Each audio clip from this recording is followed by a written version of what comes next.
What is up, guys? My name is Guillaume, this is Thomann's Guitars and Basses, and today we hit the tone on Black Betty by Ram Jam.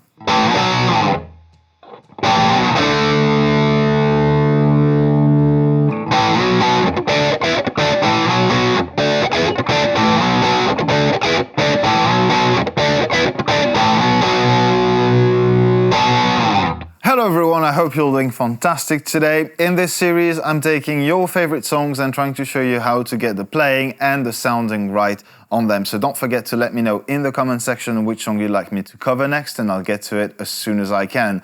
But today, we're covering the song Black Betty by Ram Jam, starting with the guitar setup.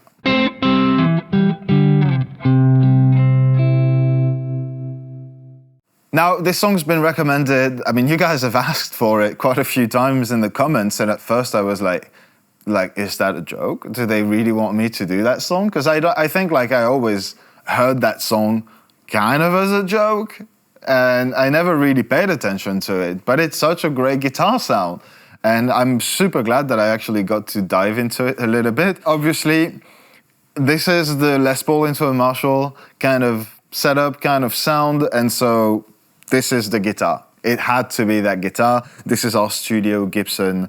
I want to say that any guitar with two humbuckers will probably work.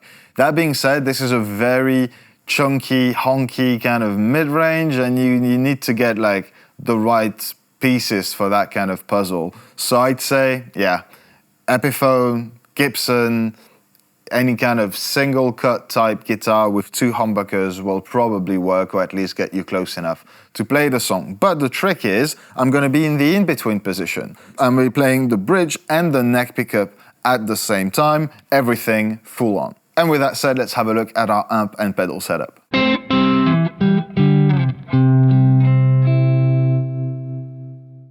And as I mentioned in the beginning, this song is super iconic as a Les Paul into a Marshall, a Les Paul into a Plexi kind of sound. It's super recognizable. It's such a strong, honky mid-range that amp that we're using, the Marshall Mark II Studio, which is a mini version of the Plexi, didn't even have that much mid-range. So as you see on the controls, the mids are completely cranked. Everything else is basically on 0 except for the high treble, both volumes, which are on 6. Knowing that in terms of how loud the amp is, this is as loud as it's gonna get. Pushing the volume higher just adds gain, just adds compression, but this is a very old school kind of sound. It's not compressed, it's not it's just pure mids and grit. This is going to be the settings for that, but as I was saying in the beginning, it doesn't even have enough mids. So I'm using the Boss GE7 EQ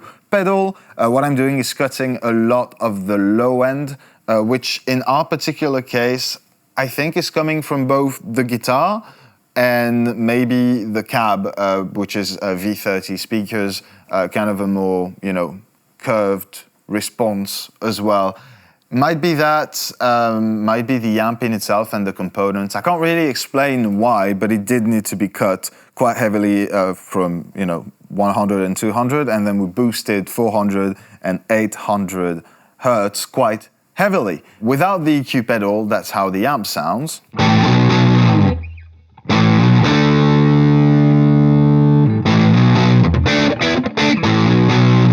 And with the pedal,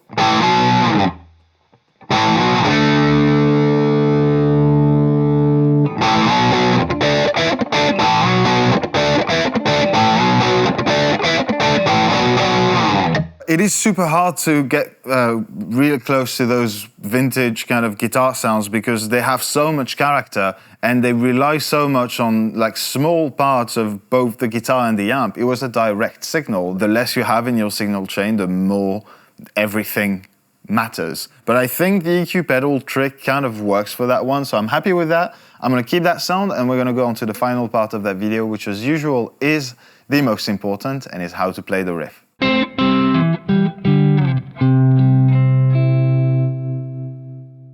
And a few notes just before we get started with the lesson. The tuning for that song is E standard, but you have to keep in mind that at the time, E standard wasn't maybe as specific as precise as an E standard tuning, as it were. So depending on where you listen to the song as well, and the bit rate, compression rate or whatnot, it might sound a little bit sharp, a little bit flat. I've had some weird experiences with that, but it is E standard.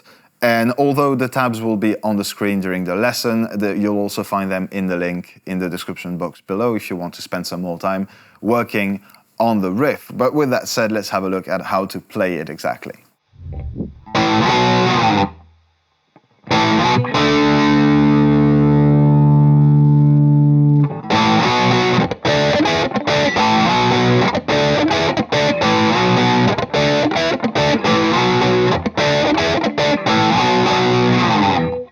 It's not super complicated. If you've mastered bar chords, or at least power chords, you'll be just fine, because that's basically what that is there. And then you go into that kind of funky, I don't know, it's not shuffle, it's just like dun dun dun dun dun dun dun dun. It's a kind of guitar playing that you will find in many other genres, but you'll find it a lot in classic rock and just rock and roll music in general. So it's a little bit quicker on the right hand, the picking hand, sorry lefties. You might want to work on that movement a little bit, make sure that it's coming naturally and that you're not forcing the speed into your wrist, because on the long run, that's going to lead to injuries, so don't do that. It's not that complicated. If you work the different movements individually, I'm sure you'll get there in no time. But with that said, I think you have all the tools you need to hit the tone on Black Betty by Ram Jam. As usual, I hope that video was useful. I hope that maybe you've learned a thing or two, and if so, if you could consider liking this video and subscribing to the channel so that you don't miss out on the future episodes, that would be marvelous. Thank you so very much in advance. I wish you a fantastic week, and I'll see you next Monday in a new episode of Hit the Tone. Oh, Black Betty, oh, Black Betty.